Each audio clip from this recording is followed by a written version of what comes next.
Welcome to Starfleet On Call. I am Paul Franz, owner of Franz Games. I'm an SFU Online, then Come Online, then Starfleet Warlord. Just warning. Just a reminder how to join us. We have TalkCast every night starting 9:30 p.m. Eastern Time. You get a call on the phone just on 605-562-0444. Just follow the directions. Call ID is 17702. Or you can participate on the web. Just go to the TalkShoe website at www.talkshoe.com and search for call ID 17702. Or you can also, for the best online experience, you want to go to twitch.tv on call, and you will find us there, and you'll be able to join the chat room and watch my lovely face. And if you need to contact me for any reason, my email address is sfuoncall@gmail.com. It's sfuoncall@gmail.com. Also, if you want to follow me on the Twitters, still there. And that's SFU on Call. Or you can follow my personal account at Paul Franz, PAUFRANZ. Or you can follow my business account, Franz Games, FRANZGAMES, and there's no T in that. And of course, this lovely Talkcast gets to know podcast available on iTunes and various other feeds around the net. Some quick news made to me this week. They got in the counter sheet for Basic Set and Klingon Border. And sorry, I wrote down Border and I don't know why that happened.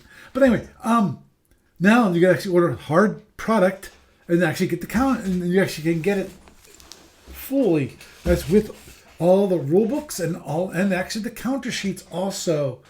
And from the looks of it, they looked good from the picture I saw them post on Facebook. And of course, this week on Found, the online store, we have the Starfleet Times number 21 through 25. Again, $7.95 for the 5 issues of Starfleet Times. Number 21 being the Voodoo Special Part 2. With Ion Kinds RPG rules update and also 6 more Voodars. And number 22, which is the Federation Stealth Fighters. And then Andromedan conjectural PFs. They always were conjectural. Though I think they actually added some kind of PFs, sort of gunboats, into the Federation Commander later on, which was weird.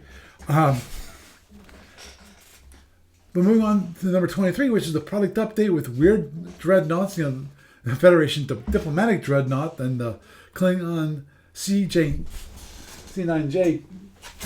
Are you kidding? Go back. The Zinni escort dreadnought and the Gorn commando dreadnought and the Lyran dreadnought tug. So, to say at least, they were kind of weird. And in number 24, they actually had Iridini, which is an actual real race, from SFB, and that's going the Omega. They call it the Omega Project at this point, but obviously it became a real product and shipped. And also number 25 is a tournament update, including 10 officially sanctioned tournament ships. This was a bad one. Fully updated. The weakest ships, the TKE, TKR, and Saturnians have been improved with extra phasers. I think the TKE was fine, TKR was fine. Saturnian, if I recall correctly, this is the one that you actually had. Was it 10 phaser ones? Because I think my 10 phaser ones made it into a totally killer phaser boat. The Saturn became a killer phaser boat that could just plow down people. And unfortunately, I still remember that one. And it still gives me nightmares. So moving on and forward to the SFB Online Tournament, we have the Sapphire Star 18 Tournament. 5 out of 8 games are completed, but there's still some good matchups still yet to be played. One of those especially is Stephen McCann in his Wax phaser boat versus Jude Hornberg. Von Nasty is his call sign. In the Lyran. That should be, in my mind, a very interesting game. Given Lyran with its ESG, the wind with its drones, and of course the wind's going to be flying around like a freaking nut because it's in the phaser boat. That means it has lots of power to spare. Moving onward and forward to the library report, not much going on there. SFB, same. Vidcom, same. Though I did check my email, and there will be some corrections for some ships coming this weekend. So with that is the news for this week. And it's me, SFU Paul Francis, welcoming you to Starfleet Universe on Call. And tonight we have Gary. Say hi, Gary. Hi, Gary. Okay. Scared me, Gary. You scared me. I thought we had technical issues again. And Doug. Say hi, Doug. Hi, Doug. Whoops. Say hi, Doug. There. I keep doing that. I apologize. I tend to happen to do it every single week where I start the Twitch, my monitor over here on my iPad, and I turn down the volume after I get started. So one of these times I'll remember to do it beforehand, and it will shock me and shock everyone else when I might actually pass out. But anyhow, until that time, Gary, how you doing? And I assume there's a particular reason why you called in.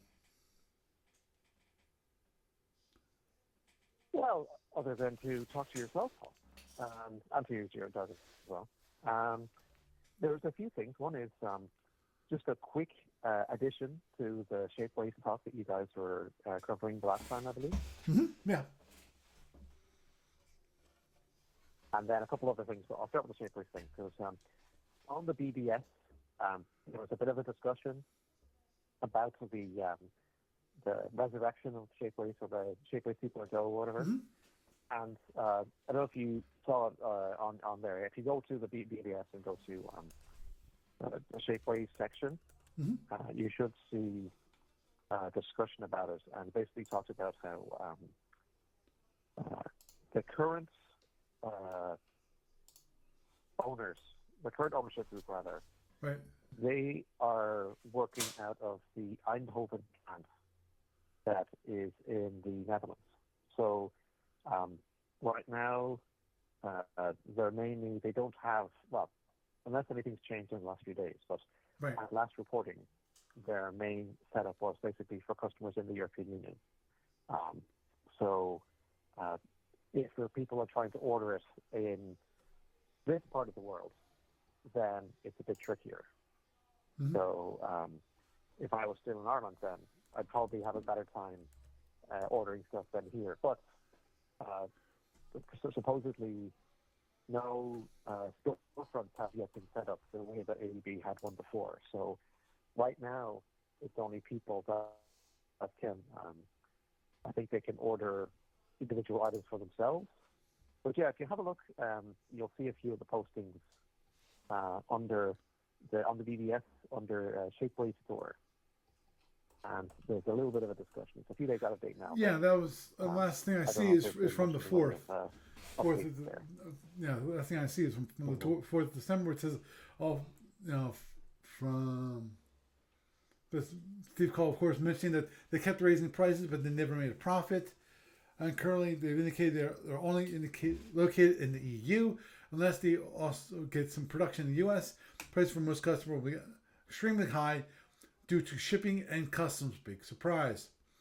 I mean, if they are based in the EU, And Jessica said, a friend of mine tried an $8 test print with the newly revised Shapeways. He ran into this a $25 minimum and a separate $30 minimum shipping charge. Oof. So at the moment, I'm assuming, given that additional fact that I missed last week because this was 8 days ago, which means it definitely could have been brought into the discussion.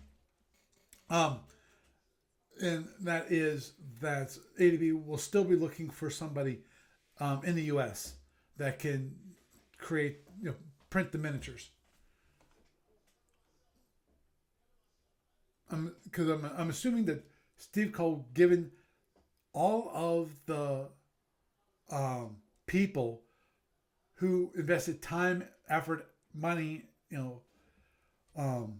into creating those models for Shapeways, that the ADB is going to stick with going with that printed approach, 3D printed approach, instead of going back to actual molds, whether molds for plastic or molds for lead. Tell me, when was the last time anyone actually mentioned lead miniatures? Oh, it's been ages. Nowadays, most of the arguments are over resin versus non-resin. Right. Yeah. So, Right. Resin, which is printed, versus non-resin, which is just normal, molded plastic. no, there's actually two different types that they use in the 3D printers. Oh, Two different methods. At least two different methods that I'm aware of. okay. Because But I was just remember the sure. injection. You do a little bit at Yeah, a that's the time. traditional thing with the blister packs and all that. Hmm. Yeah. Yep. So, when it comes to Shapeways, that's actually put another for ADB at the moment. Still puts another nail for Shapeways at the moment. And the question is, will Shapeways come to the U.S.? We'll have to wait and see, because from the sounds of it, just from the comment from Jessica or Siney, I think it is. Yeah, or Siney. That things are just starting back up. Probably won't get a good indication of viability in Europe for, my guess is 6 months. And from, as I mentioned last week, but when it comes to Shapeways, from what it sounded like from the website, is that they were going to be focusing mostly on business to business. They sell to businesses that then sell the miniatures or any product that they print. Yeah, which means they're going to be probably looking for bulk Well, sales. Right. there is a comment a little bit further up that same page. There's a comment from Jean where she goes into detail in terms of various options and so on, and how it'll basically take time to get test prints and work things up and running and so forth. Because even like Shapeways 1.0, when ADB went on there, sure they ended up with a few thousand miniatures, but by the time everything disappeared, but getting to that point took a long time. So it's quite possible that even if, whether it's Shapeways 2.0 or some other company, it's probably going to be a similar marathon in terms of trying to fill out, like making sure that the quality and the prices are there and so forth, and Right. maybe what kind of scales they have in terms of the miniatures, because at least now there's a better sense of what's possible, because when Shapeways first started, it was only really thinking about maybe the 3125 or 3788 scale miniatures, and then only later did they start doing the 2500 and 7000 scale miniatures, and doing miniatures at 285 scale for things like fighters, and doing scale miniatures for individual figures, like maybe for like a role-playing game or something. So some of those ideas didn't necessarily manifest quite just yet, like fully, by the time Shapeways 1.0 went away. But I'd be curious to see like how things would go, because another thing too is because the miniatures are meant to be representing for like about 4 different game systems at once. One of the handy things that they had on the old Shapeways was So you might recall how the 7,000 scale miniatures that they had before on Shapeways 1.0, they actually had a hex space attached to them already. Mm-hmm. So I guess they were too small to, mess around in terms of having more than one, running the stand on yourself. But that meant that the hex space is good for either a Starkey Battles or Federation Commander, but it's not great for a Call to Arms because a Call to Arms uses the circular bases. Right. So later on, what they started doing was that they were selling hex stand adapters, and the adapters even come with, or used to come with rather, at the 45-degree angles, you would have the lines to represent the firing arms. So all you had to do was basically, if you had a sprue of like 5 or 6 7,000 scale miniatures, whatever, you pop them out of the sprue that they come in, and then before you play them on the tabletop, you crack open the set of adapters, put each ship into each adapter, and then you're good to go. And the main difference is that because regular Call to Arms is written with like things like weapon ranges and movement rates in inches. Mm-hmm. But if you're using the 7,000 scale miniatures, they advise that you switch it to centimeters instead. And so that's basically, in theory, if or when a new system's up and running, again, whether it's Shapeways 2.0 or some other company, I wouldn't be surprised if the 7,000 scale wasn't like further up the timeline in terms of like how soon we'd see them. And also, if that's the case, then hopefully the circular adapters will be on there too, so that people can use them for a Call to Arms right away, rather than having to wait another year for the adapters to show up. Understood. So what you feel is that if ADB is able to come up, make a deal with another Shapeways like producer, that the main focus to begin with will be the 7,000 series miniatures instead of the what was that, 3,200?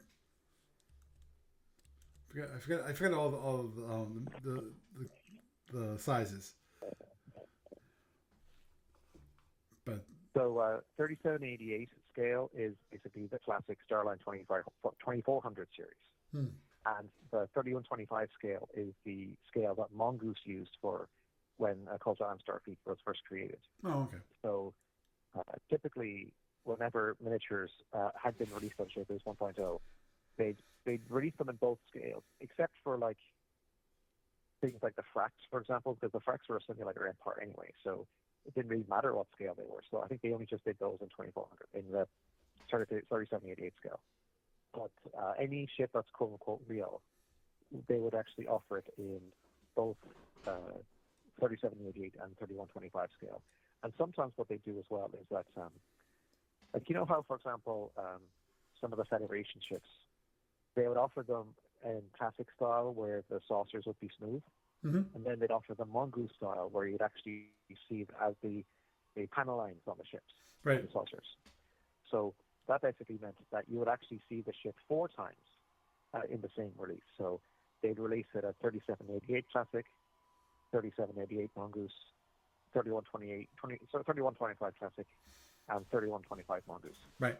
So that is another reason why the Shapeways 1.0 numbers were so high, is because so many ships had at least 4 variants on there, depending on whether or not the collector wanted a certain scale, or if they wanted them to be Mongoose or non-Mongoose.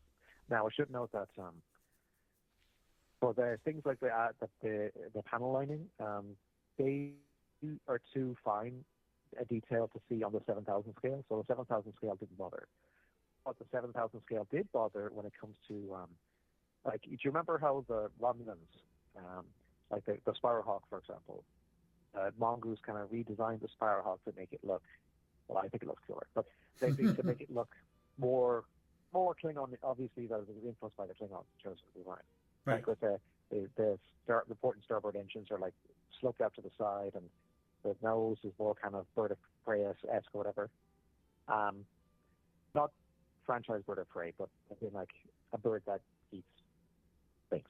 But yeah, so basically, so what they did with that is that whenever Romulan miniatures were being made, like sprues were being made for the 7,000 scale, and if they had one or more of the Hawk series ships, they would actually do two sprues that they would release at the same time, and one of the sprues would have the classic version of the Hawk series ship, and then the second one would have the Mongoose variant of it.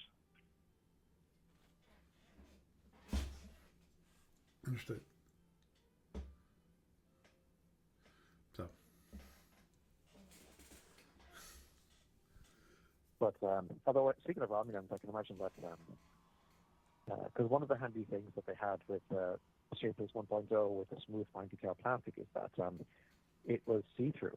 So you could basically you could even buy two of the miniatures and leave one of them unpainted as a cloaked miniature. Yeah, that was a neat thing about Shapeways, is that they actually would print out clear miniatures. So that'd be interesting to see if it's either Shapeways 2.0 or some new company, if they offer the same thing where people basically can have cloaked, or in the case of like Grossman, stealth field, or whichever kind of sneaky roundy technology that a certain species would have. That Understood. it would be reflected in the miniatures that you get talking about. Right. So well, yeah, that's basically it. There's, as I say, there wasn't. This is just this particular subtopic was just kind of like a slight follow-on to what you guys were talking about before, but I just understood. thought it worth chatting in with it. If that was okay. Understood. But that definitely brings up the question in the future, which is what is going to be, if much, variety in material? Because we don't know. We don't know who ADB has been talking to. Because I know in the past, before this whole thing with Shapeways not blew up, but was announced last week, I know ADB was looking for a replacement manufacturer, to do this. And the question always is, when it comes to, material and costs, and how much will those cost to print, and how much, which means defines how much it's going ADB has to charge, and then of course, as we discussed a little bit last week, which was, as I said, according to the news release, it seems like Shapeways wants to focus on business, which brings up the question, which is, if another Shapeways-like store, Shapeways-like manufacturer, are they going to require the same thing? Are they not going to say, no, you need to buy at least 10 of them from us, or whatever, and then you have to sell it. We're not going to deal with individual customers. We're just going to deal with you. And Who knows? Well, I mean, I don't want to speak for Shapeways 2.0 or anyone else, but I got the impression that that's basically just what they're focusing on right now, because I mean, there's so many things that the previous company was doing that they can't do them all at once, so they're probably just easing their way into trying to basically get things up and running or whatever. And so it might take some time for them to figure out if they do want to bring a marketplace back the way that they had before, and if so, how they operate that. But I mean, it might even also depend in terms of which part of the world, like certain marketplaces make more sense. I mean, like there's probably more people in North America that are into the SFU than in Europe, so maybe, if there's a effective way to run the marketplace on both sides of the Atlantic, that'd be great. If it makes more sense to wait until they have the North America producer, and then let them be the ones to, run the marketplace, or, get the materials together, because I think somebody in the BBS comments talking about how Shapeways 1.0, maybe they're a little bit overzealous when it comes to trying out new scales of material. But I think from an ADB perspective, at least, again, from a customer perspective at least, I personally only ever got the smooth fine detail plastic, or what used to be called frost detail. And I know there's other people that got the cheaper one, whichever one that was. But I think kind of like just 2 scales are enough. I mean, I don't, because Right. like all the kind of like sub gradients, I don't know if they'd really be necessary for what ADB, what what we need, what we as fans of this universe in terms of miniature wise would need. So I think just as long as the plain one still looks presentable and the good one is fine enough to warrant the extra expense, and preferably be translucent so you can leave it as a cloak shape if you want. I think that would be enough. I don't think that I don't think that Shapeways 2.0 needs to follow the same pitfalls in terms of spreading its design energy too thin by investing in too many different materials at once. Just at least when it comes to starship miniatures or figurine miniatures like a Klingon Marine or something. Just 2 scales, and as long as they both work, that should be fine. Right. That's my theory anyway. Oh, understood. Well, I'll just have to wait and see because ADB has been mum about that. I'm not sure if that's mainly. Well, I know beforehand they were looking at other places, but they at least at this point still don't have a replacement. But obviously the one they do have a replacement for, it looks like, is people who will print out counter sheets. Found someone who will actually will print out smaller batches. At least that's my understanding from ADB. And well, Gene did post a couple of days ago that they read the first batch of test counters from one of these, because they said that there's a number of different vendors they're talking to, and one of the vendors is the one that they just did a test order of counters for both, I think it's Federation Commander Klingon Border, as well as also Starfleet Battles Basic Set. And Steve Cole was posting that the quality is really good, that it seems to be a success so far. I mean, I don't know how soon it'll be before they end up on the actual storefront once again. But the signs are good. And there actually has been, I'm not too sure how much you've covered it in previous episodes, but there is a separate thread on the BBS that is basically for discussing the various counter sheet options for different game systems. So technically, it's in the Starfleet Battles section, but some of the other game systems like Fed and Empire and Starfleet Marines even, they've kind of ended up in that thread as well. Right. So if you haven't already, might be worth having a look for it, and then we can have a chat about it. Yeah. Yeah, so if you go to Starfleet Battles, new product development, and then scroll all the way down to the bottom, and you'll see short run special counter sheets. Right. And back in November 25th, Facebook, AV was mentioning that, okay, for Federation Commander, Klingon Border, Graduation, and Klingon Space, all are now available, but they will not ship until they receive the counter ships at some point after December 10th, which was 2 days ago. And for Starfleet Battles, Basic Set is now available, but it will not ship again until we receive the counter sheets at some point after December 10th.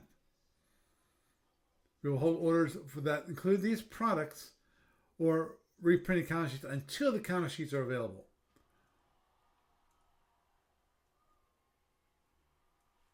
So the thing that Gene posted about the counter sheets is in the about the company current ADB news, and she just says that the counter sheets are now in the building as of Monday, December 9th.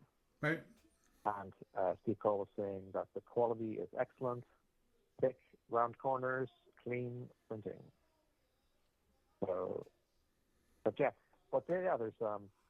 there's some interesting ideas that have been posted in that previous thread I just mentioned, in terms of what short-run counter sheets could be possible.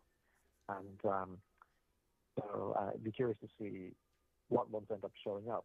But right now, there's a guy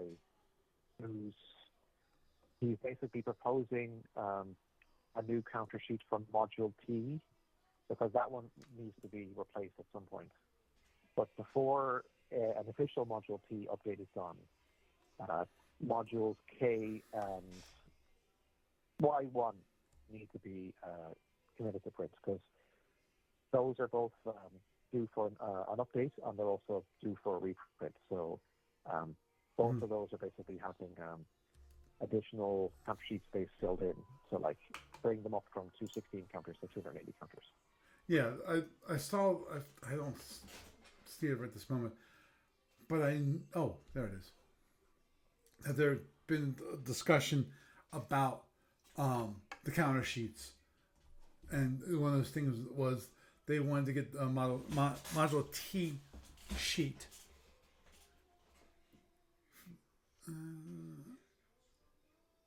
There's already a lot. So some people were asking if they could do a version of the Module T sheet that had the Civil War colors for the different empires. Right. So that, say, for example, if you're playing a mirror match, you can, like I say, if it's like Romulan versus Romulan. Actually, the thing is that, technically speaking, because there's like the three Romulan tournament cruisers, but if any of the three are fighting each other, thematically it would make sense for one of the two players to use the Civil War colors, regardless of whether it's the Firehawk or the KR or the Eagle. In theory, yeah, but that'd be something interesting. I don't know if agreed. But most of the time for those counters, the reason why you want them for, basically you want them for not civil wars per se.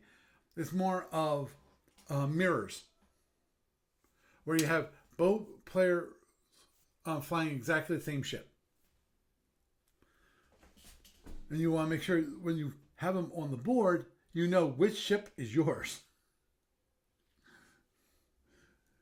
And of course, and not just your ship. I don't think the ship is as much of an issue as is the other extraneous counters, like shuttles, like drones, like plasma torpedo, those kind of things, where you definitely want to know which one is yours.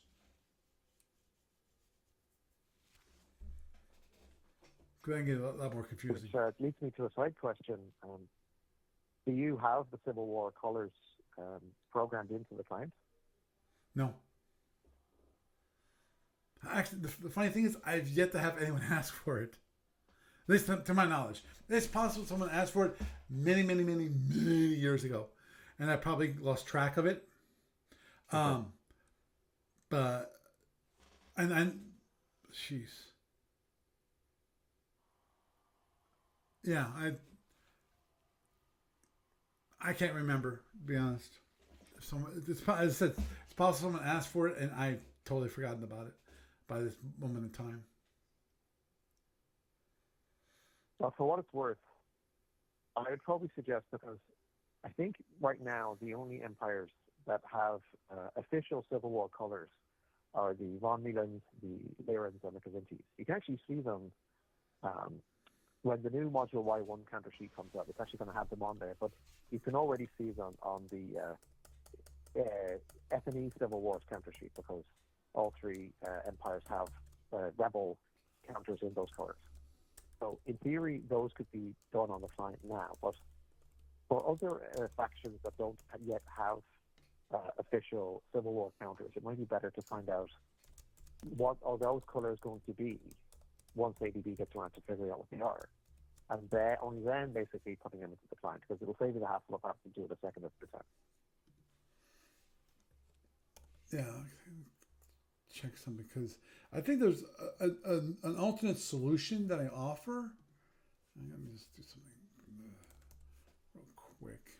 I brought up the client real fast, because I think I can do this and options. There it is. Yep. And I go with that. One thing you can do next, right? which is in the client, I allow you to specify a stripe color. So instead of having alternate counters, you can, like, the whole original idea of the stripe colors was mainly for large battles, so that each side could mark their ships with a stripe, with a stripe color, so they know whose is whose. And obviously, you can do the same thing with the tournament room. So if you have a civil war, each player the mirror scenario, you can actually have it so that each person selects a stripe color, and therefore you have a definitive color which is yours, and therefore you can easily tell the difference between the two ships. And as I pointed out, more importantly, the extraneous expendables, drones, plasmas, shuttles, that kind of thing. Okay. Well, just actually while you're there, are you do you have a separate tab on your browser if you want to bring up the ATB online store?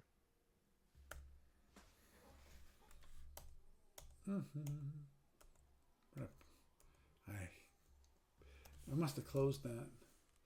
I had it open earlier because I'm sure if you listen to the podcast, part of the news portion is always on this week and on the online store. So, okay, what do you mean look at? So yeah, if you go to the online store, just basically go to shop, and then under that go to Federation and Empire, and then under that go to counter sheets. And if you scroll down a little bit, you'll see there's a link for the F&E Civil Wars double-sided counter sheet. Mm-hmm.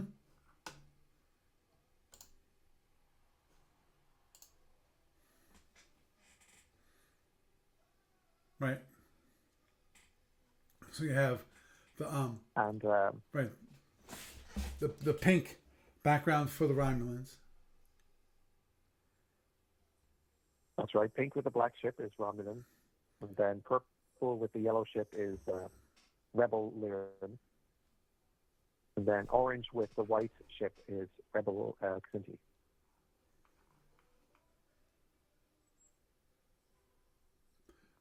Also, it looks like it has winds with a red on yellow background. And The red ship on the yellow background is for the wind cluster. That's right. And Those are the green with yellow background looks like it says loyal something. Loyal Lyrans. Loyal lands, okay. Because some of those ships that you see on there, they're some of the ones from the middle years, like the Four Powers War and so on. Right, it says early, yeah. Which makes sense. Yeah.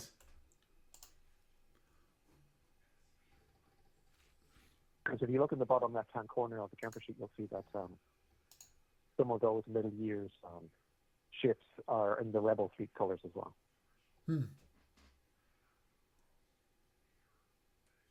Because I think the idea is that historically, the last major Lyran Civil War was just before the Four Powers War broke out. So I think that there's going to be a scenario covering that in the F&E Civil Wars module. And when that happens, these are the colors that you're going to see.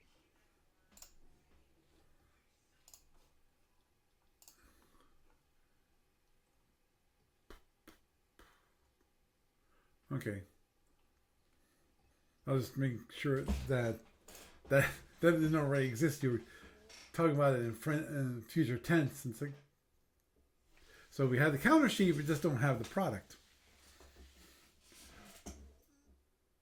Yeah, I think just the timing because I think the HQ call was saying that he wants to get Civil Wars the product out in the new year, as well as a new edition of the basic set, the core rule book for FNE. And then once both of those are out, then finally work can begin starting on the Andromedan War. Understood. Which I know Steve Cole doesn't want any guesses, help, when it comes to that product. But I think it should be interesting to see how the dramas are handled within FNE. I think that will really be an interesting product. Because I would read the rules for the Andromedans just because of how interesting that is going to be into actually integrating that in to the FNE product, which is at the normal scale is everyone has their territories, and then you have people extending it. You have your different schedules when it comes to what ships get built and so forth. But the Andromedans are a totally different animal. Again, just like an SFB, they're a totally different animal. So in that, how do they resolve some of these things? And as I mentioned when we actually had the discussion a while back about it, the one thing that bothered me was that from what Steve Cole said, you had put on the bulletin board, that the Andromedans still will be flying at the same speed as Galactics when it comes to logistics networking. Basically, strategic movement will be the same speed. I'm not sure what the differences will be between the Andromedans and the Galactics when it comes to strategic movement. Is there nothing? There's nothing different? I have a guess. It'll be hidden. Well, and it will probably disregard ownership. True. So you don't have to worry about control. Right. Yeah, you don't have to worry about who owns what I was gonna say region. In other words, you probably won't need connections. Right. In the same way that you do. You actually certainly you will, because what happened is we don't yet know for sure how fast the Andromedan ships are at operational movement. Right. But we do know that, however it is, it's actually the same speed that the Magellanic Empires in Module C5 do. So it must be something shorter than 6 hexes per turn. So whether it's 3 or 4 or 5 or whatever, we'll have to find out. So, but the crucial thing is that the operational movement is slower than an Alpha Octant ship, which means that if the RTN is not there for them to use, they're actually much easier to pick off in open space. But the strategic movement, it is basically, it goes by warp 15. So it's about 3 times faster than the strategic movement for Alpha Empires. But it's dependent on having enough bases that are within range. Because, like, for example, a standard Alpha ship has to have a strategic movement node every 6 hexes. Right. But if it's an X ship, those hexes can be 7 hexes away. Those nodes can be 7 hexes away. So it could be that the Andromedans, again, you have to be worried of how many RTN nodes within that region, because the thing as well is that when you're doing strategic movement, the reason why you need the node is because a ship can't use its own navigation. It has to go by signal beacons that are being set up. And also, so for example, like say in Federation space, what Starfleet is doing, one of the things that they're doing when there's not a war on is that they're exploring the territory, the open space that's between their star bases and their battle stations or whatever, because they're basically making sure that once these signal beacons are being put in place, so that ships can use strategic movement, they're not going to go flying into a rogue planetoid or a black hole or something that the navigators didn't spot when they were scanning that region of space. Because when you're traveling that speed, even a relatively small object is like, pretty fatal. So and also the fuel expenditure is really high because you're burning up matter and antimatter at a relatively high rate, and I guess you're kind of burning through your dilithium crystals in terms of like regulating the warp, the intermix. So you have to stop every certain amount of time so that you can do kind of maintenance on the engines and then, refuel the tanks and maybe get a fresh batch of crystals for like dilithium or whatever, and all these other things. So that's one of the reasons why strategic movement is more limited compared to, at least for alpha empires, relative to what the operational movement is.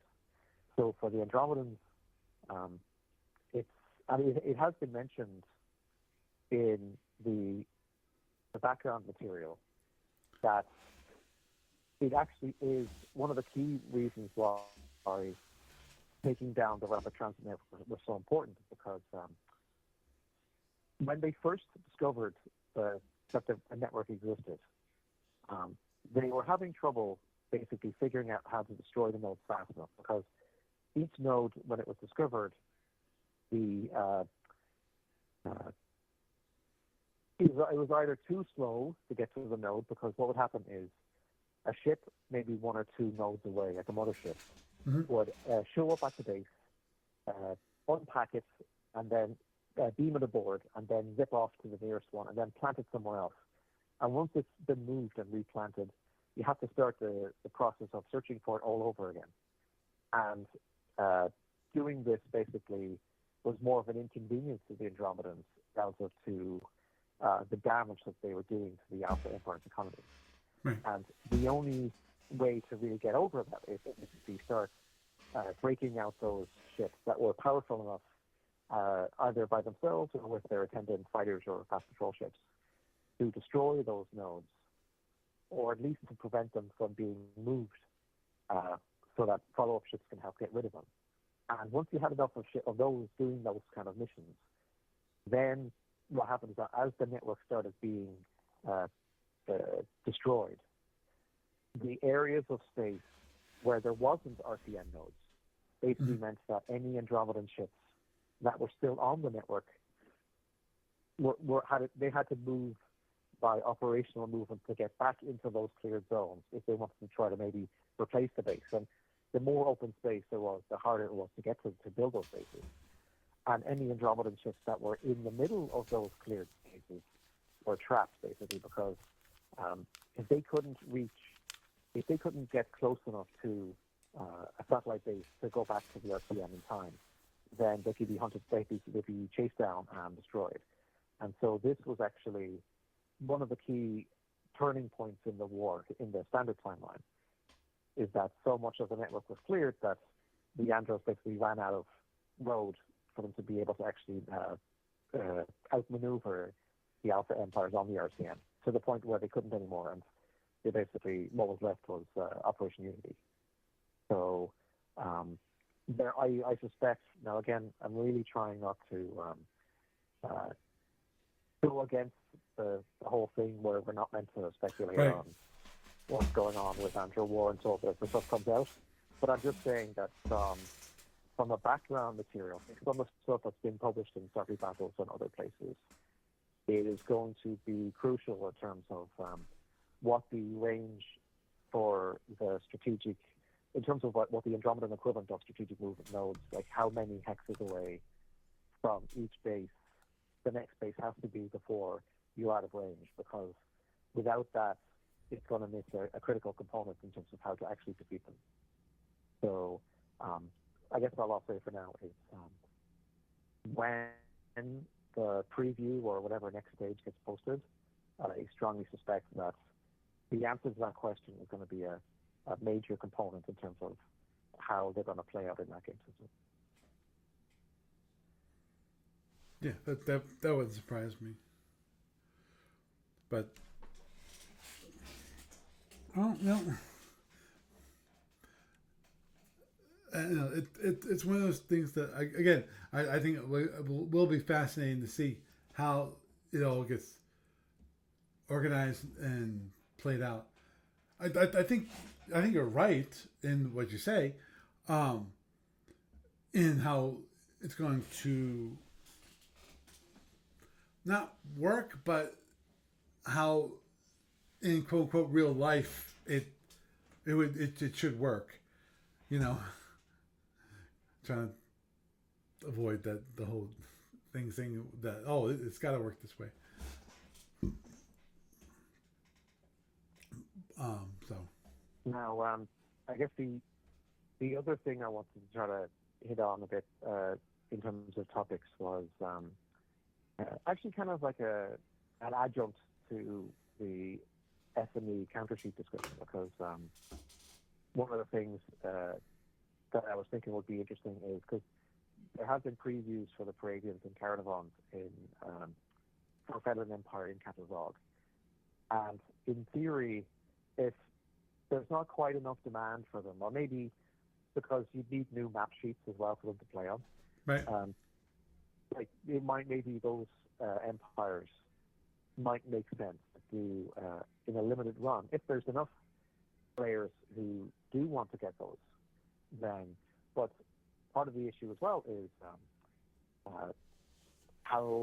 which variety of ships you'd want, because right now there's module C6 in Starfleet Battles, but in theory there could also be a module C6R, and one of the things that you could see in module C6R would be X ships. So to kind of loop things over to SFU for a minute, I was posting in one of the C6R sub-threads on the BBS as well, and I was just speculating a bit in terms of what an X technology version of the quantum wave torpedo might look like. So if you had a third moment, I was curious as to whether you want to have a quick look there and see if there's anything that looks interesting, or if you had any alternate ideas. So okay, I might have missed it. So is there a current discussion on the BBS, or is this On the BBS, yeah.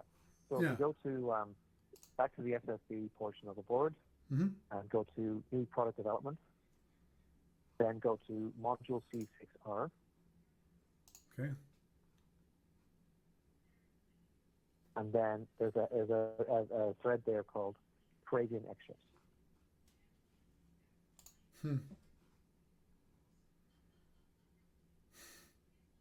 Wow. Thread started 5 years ago. But anyhow. There was an even older one too, but this one is like more specific one. But things have been these couple of years have been nothing normally when it comes to all sorts of stuff going on. But yeah, basically, I was just thinking in terms of, we know what X technology looks like for most systems, like batteries Right. and phasers and so on. So those would not really be that big a surprise. I mean, there's probably a few details in terms of the engineering of the ships, because the ships designed to land on planets, they don't necessarily have as much breathing room internally to be able to stuff in as many new systems compared to what a ship designed to stay in open space would have. But and also, I guess, depending on where certain phaser mounts are located on the non-X version of the ship, can you put, like, is the most you can do upgrade them to phaser 1 X's, or can you put, how, for example, some Federation ships, they have, they'll add an additional, it'd be like a bank of 3 phasers rather than 2 phasers on a certain part of the ship or whatever. So that sort of thing. Can that be done or not? Or can you add more X batteries? Because anyway, the main thing I wanted to talk about would be the quantum wave torpedo itself, because the main thing would be to try to find a thing that would be in character, but would basically not necessarily follow the same path that plasma or drones or other kind of seeking weapons have followed in Alpha when it comes to making them work on X ships. So. Understood.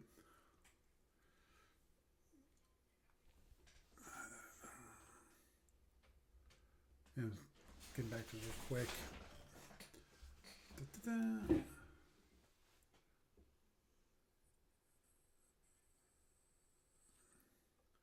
Right. Because normal quantum torpedoes can already launch one torpedo per turn. So it comes and I assume you're talking about first generation X ships here, correct? Yes, X1 ships. That's right. Because it's too early to figure out what X2 ships will do. But right now, I mean, the question would be, what would a first generation X ship version of a quantum wave torpedo look like? Understood. Yeah, I see that you originally suggested that X quantum QWT has a SFU function, just because basically the other X plasma torpedoes being launched from going in IC, X-Winch basically also had SFU.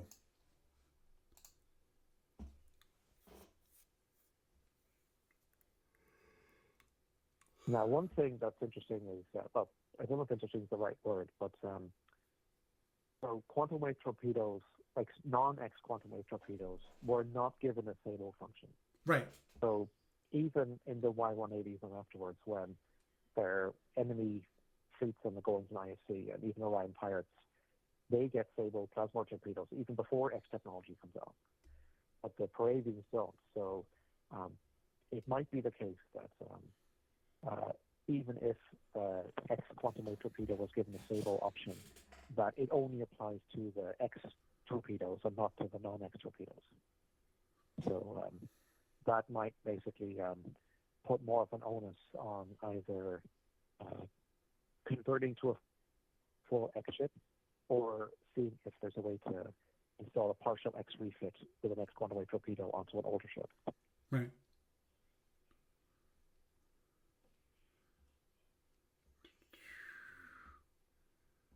Don't mind me.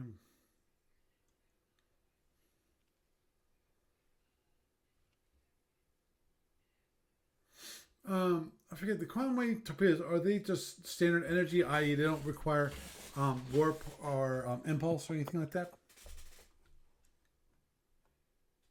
So when you fire it as a standard warhead, the standard quantum wave torpedo takes 2 points of power, and they can be from any source. So you can either arm the whole thing at energy allocation, you can contingent allocate it, which is 1 point, and then you have to pay the second point with reserve power, or you lose the energy at the end of the turn. Or you can arm it with reserve power entirely during the turn. So the standard warhead is powerful any source. But if you want to turn it into an overload, you have to add 2 additional points of power, but the 2 added points have to be warp power.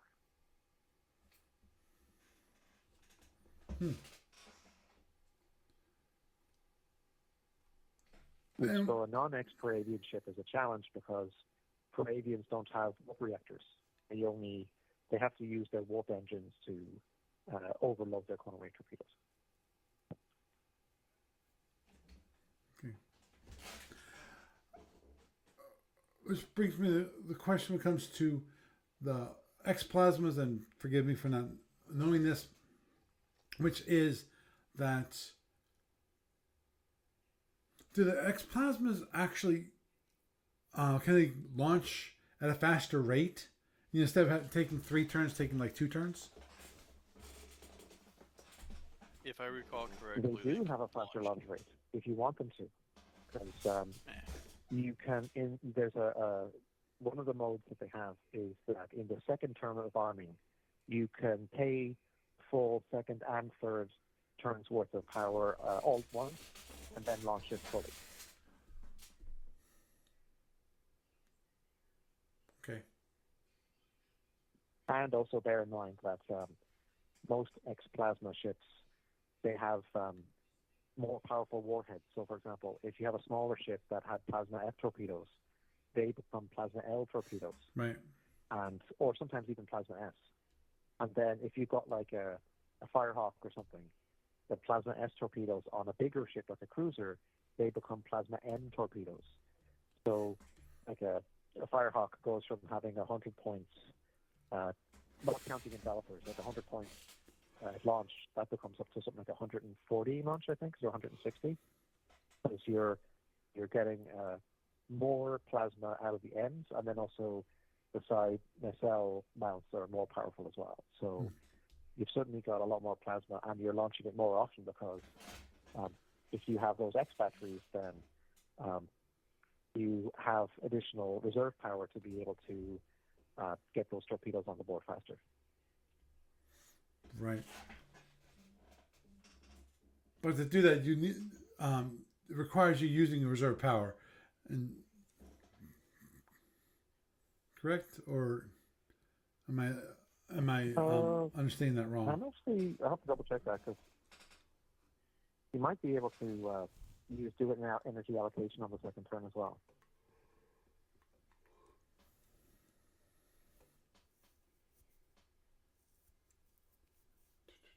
If you have the electronic master rulebook PDF on your computer, near the back of it, it should have the revised X rules to include the revisions for Module X1R.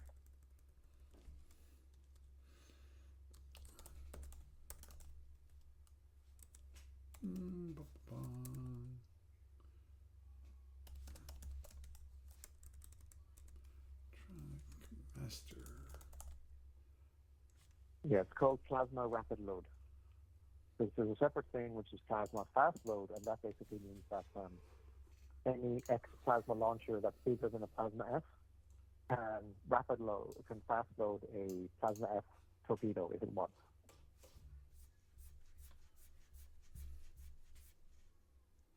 Okay. I'm at the mines. I'm at the planets. Terrain, that is.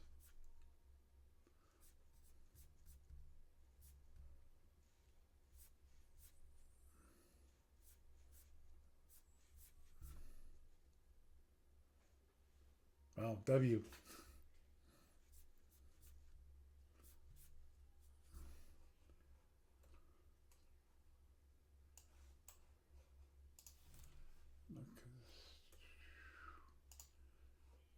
Okay.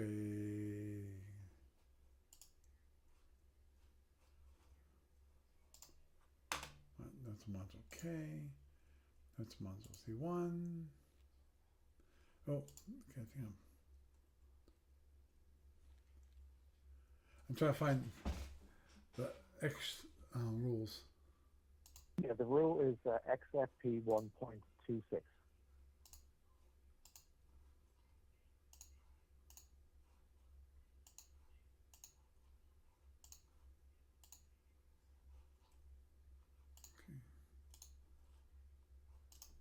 Okay, so I'm looking for.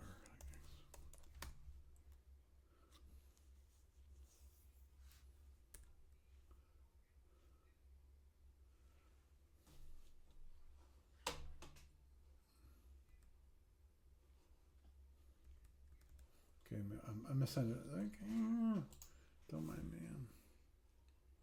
Oh, X0. Okay.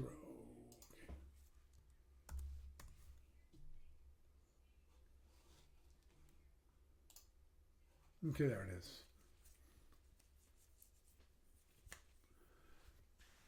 And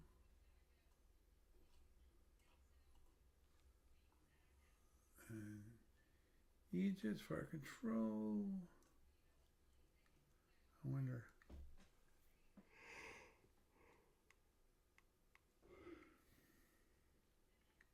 Okay. So fire control actually has a 3 impulse delay instead of a 4 impulse delay, which is always good.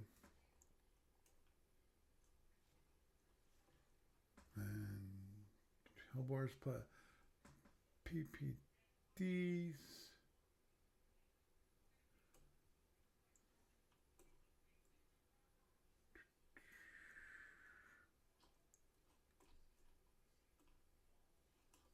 That's a direct fire weapons.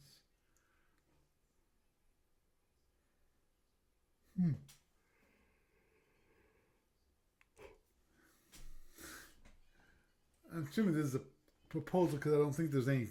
There's no Saturnian X ships, right? Not that I'm aware Yeah, of. I was saying, look for XF. Sorry, tell me again your question. I don't think there's any Saturnian X ships, right? In Module X1R, there are, yes.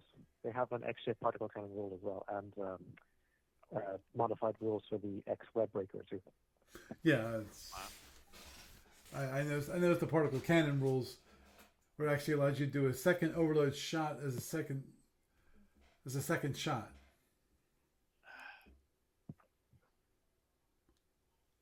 And they lower the delay from 12 impulses to 8 impulses. Wow. Nice. I'll agree that very nice. Very And nice. they have the capacitors up to 7 points on a X particle cannon as well.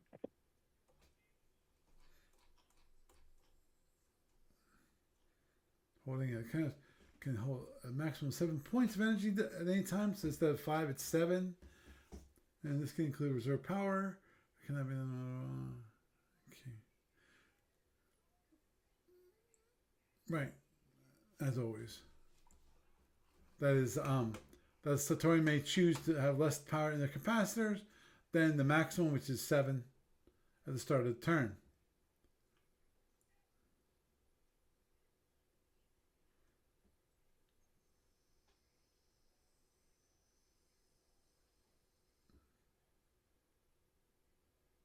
They can fire twice a turn, just like previously, but within 8 impulses of the previous shot. Discharging energy from the capacitor does not reset the 8 impulse delay.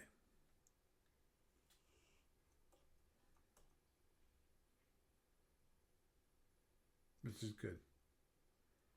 Okay, this is X-drones. Plasmas. Right, okay, yeah, there's fast arming, which X-ships may arm and fire their plasma torpedoes in one turn, but the result is a Type F torpedo. Type F torpedo costs 7 points to arm, and it cannot be developing our shotgun. Big surprise. Because it's an F. Use fast loading to complete the arming of torpedo. Now, rapid torpedo arming, this method is arming requires 2 turns, but can produce a torpedo full size. Basically, second and third turn of arming are of an non-X torpedo is applied on the second turn, which can be expensive, if anyone knows. The torpedo is treated as one that's been completed in 3 turns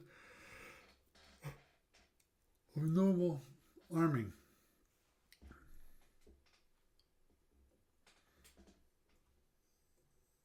Which, for me, brings up the question with torpedo, would they want it to have it basically a single turn overload instead of requiring a 2 turns?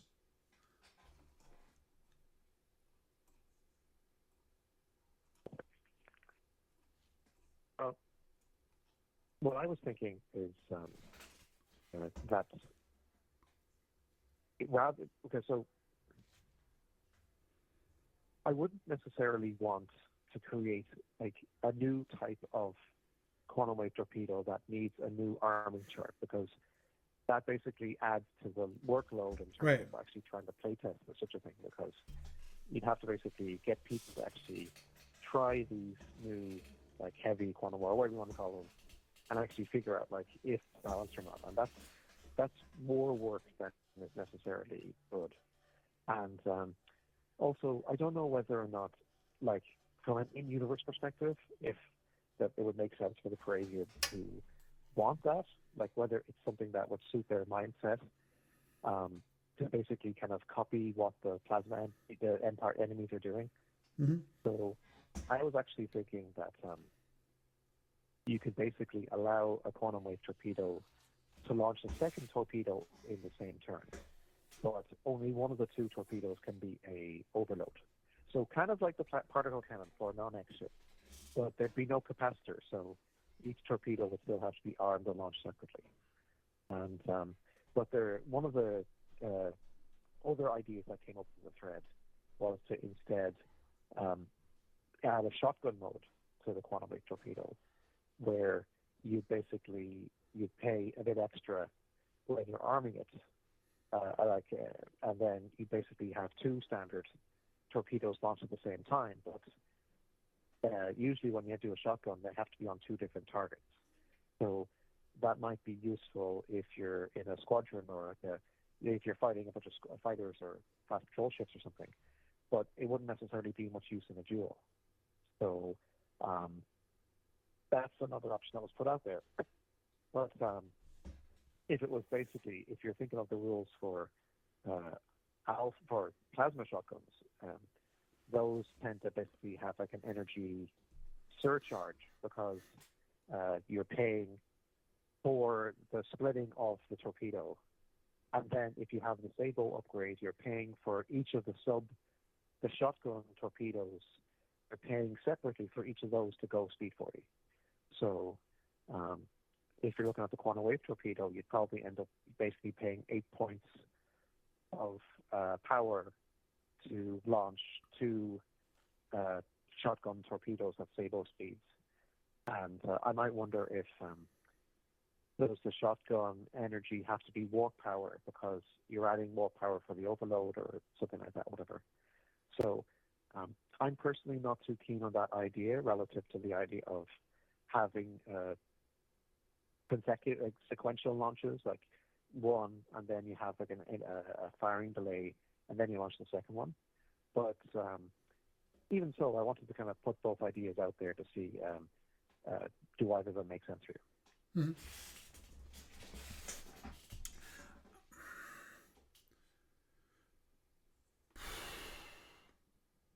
Well, that's a question.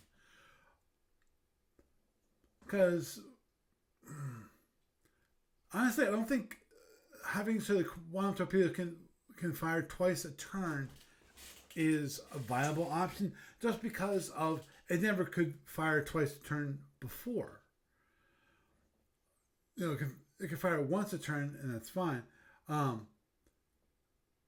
And I think definitely the idea as like of having so that one of the abilities that the quantum torpedo for the X ships introduced is the ability to overload in a single turn. Now,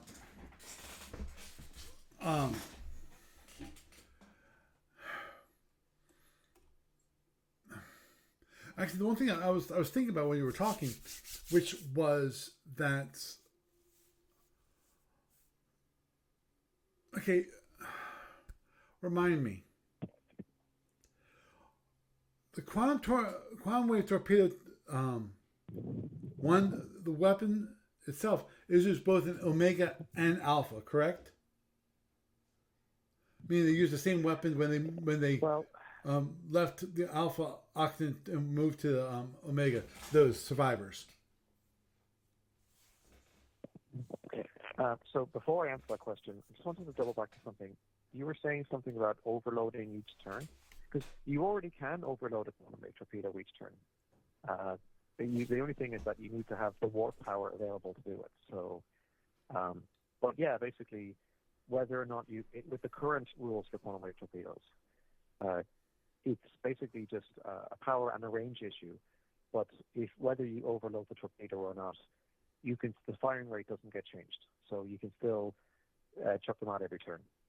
So the difference would be with what I had in mind for the X quantum wave torpedo is that you would basically add a second launch opportunity for the same launcher in the turn, but you'd have to choose whether the first launch or the second launch in each turn gets the overload or not. So basically you're giving it kind of like a 50% overall firepower increase, but you're doing it in a way that you still have to stagger it, because you have to figure out when you're actually going to launch that second torpedo, or if you maybe want to use that reserve power for something else, or Right.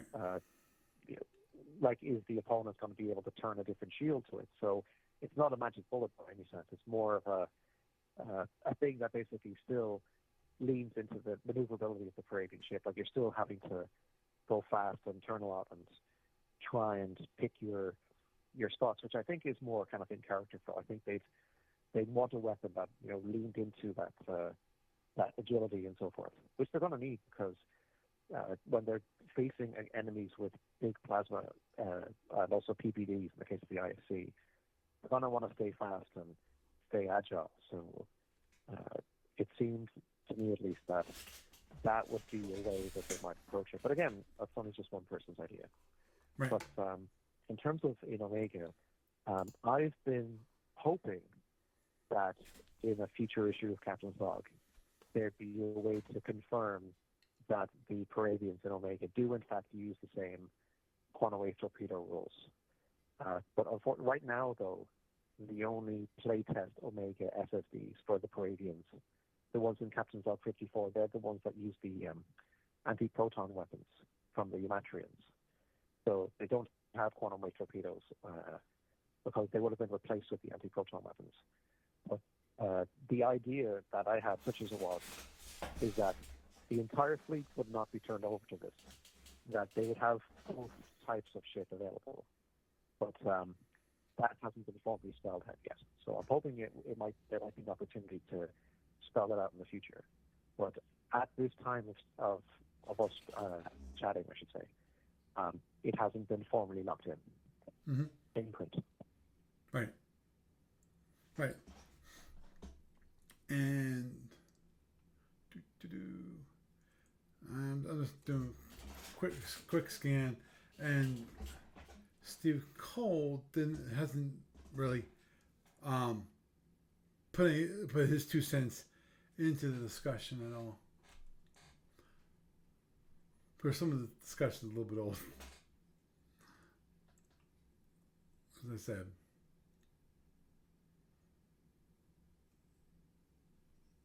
Well, I mean, this is more just a kind of idea for future consideration right now. It'll probably be a while before ABB kind of right. take a second look at any of this kind of stuff right now. Oh, so. Agreed. I was just wondering if ABB had thoughts themselves, in which case it would indicate which direction that ABB is actually going with the X ships for the Parabians, i.e. the X version of the quantum wave torpedo.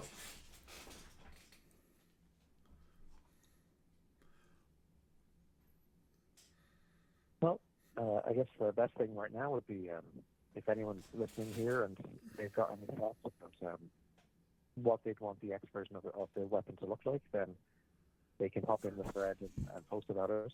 And the same is true for the Carnivons, because there's a separate thread that discusses Carnivon X technology, and people could maybe speculate on what some of those things. But I think that for the Carnivons at least, the disruptor cannon kind of seems like, because it's a 2-turn firing weapon and other 2-turn firing weapons in Alpha, they've been given like a fast load option that's limited to 15 hexes. So it seems like, you know, that could be one way of approaching it. But I don't know, maybe there's like some more unorthodox way that you'd approach things. So, but yeah, I mean, ideally, if there was a module C6R in the future, and it was the place where these kind of X rules could be published, that would be interesting. But in Captain's Log, I guess the question would be how much space, because each issue of Captain's Log, like, it's not just about putting the SFPs, it's also assigning page space so that you're printing the rules that you need to fly those ships. So, for example, if you presented a set of X ships for the Carnivons, you'd need to offer all 3 rules. Like, here's what the X disruptor cannon does, here's what the X heel nipper does, and here's what the X death bolt is. Right. So that's more page work relative to the Parabians, which is, I'm not, again, like, it's not the thing that, you know, I mean, it's up to ADB to decide. if the space is worth it. And of course, I'm sure there's if people who are interested in the Carnivals would like to see what that does. But you don't have that competition for page space in the same way if it's the rule book for what would be Module C6R in the future. So, but again, whichever is the best way to get these ideas out there, the better, of course. Mm-hmm. Understood. The biggest issue I would think, for me, when it comes to Carnivons at all, is that basically they died. They were killed off, and they don't. There is a possibility, slim as it might be, to whisk themselves away into like Lost Kingdoms kind of thing that the Hydrants have. A safe space away from the war, and people think they're gone, but they're not really gone. That kind of thing. But to me, the biggest issue there always is that with the Carnivons actually create X ships, since unlike most of the general war, that the X ships themselves are created because of the pressures of war, the requirement, the need to have stronger and faster ships, versus if you hide yourself away, and outside of that minor possibility, as I mentioned, that they're considered, that they were killed off, basically.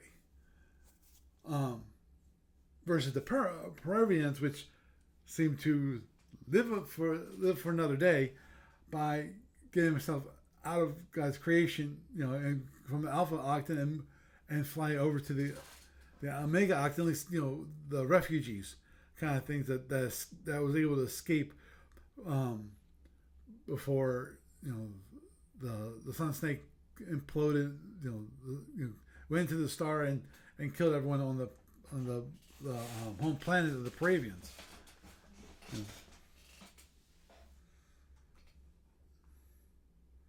So it has been hinted at that a group of Carnivons might have successfully fled to the Sargasso storm zone, which is the oxygen that's further on the far side of Lyran and Hydron space. Right. But if they did get there, they're not going to be coming back anytime soon. And I guess from a design perspective, the problem is that because we don't know who else is in Sargasso, you'd have to invent some enemies for the Carnivons to fight when they get there. Right. But the handy thing about Omega is because we will have rules and SFUs for some of the empires that the Peruvians fight when they get there, then in theory, once we know more about what the Peruvian ships and weapons are for non-X ships in Omega, then should Omega X technology ever be developed, then you could see historical X ships for the Omega Peruvians too. But even if you're not going outside of Alpha, the alternate timelines that are in Module C6, they should still be enough to allow people to make use of X technology for these two empires without having to be entirely tied to the standard timeline. But the main issue there is you'd need alternate maps in order to, because the maps are in Module C6, but you'd need to print versions of them in for FNE that people would basically use instead of the standard FNE maps. But yeah, I mean, I'd say there's enough leeway that exists already to allow a future C6R module to add the X ships and give them enough of an opportunity for people to use them. So I guess then once people figure out what the actual technology should look like. True. But anyhow, with that, it's getting late, and I need to shut this thing down so I can actually get some sleep, which will be a good thing. So, Gary, it's been lovely having you around and lovely discussing things with you. You have a good night. Thank you. And if you have a bit of time to, I guess, because it was late in the conversation that we got to this topic, but if you've got some time over the next week or two and you want to have a bit more look at that BBS topic about the quantum wave torpedo, then maybe it's something that we could pick up on in the future, or if you want to post anything on the BBS, then it'd be interesting to see what your thoughts are once you've had more time to percolate them, I should say. Right. Understood. Okay, cool. Okay, thank you, and have a good night. Bye. Yeah, you too. Doug, it's always awesome to have you around. And obviously, sidetrack things from the original topic, but that's fine. You know, we will do that next week. We should have time to talk about what's going to be the topic for next week. The topic for next week is going to be how badly I did when it comes to the Sapphire Star 18 tournament game and what I did wrong, what I did wrong, and what I did wrong. I'm not sure if I did anything right. I'm not sure whether it's tactics or just my own flying. But anyhow, Doug, you have a good night.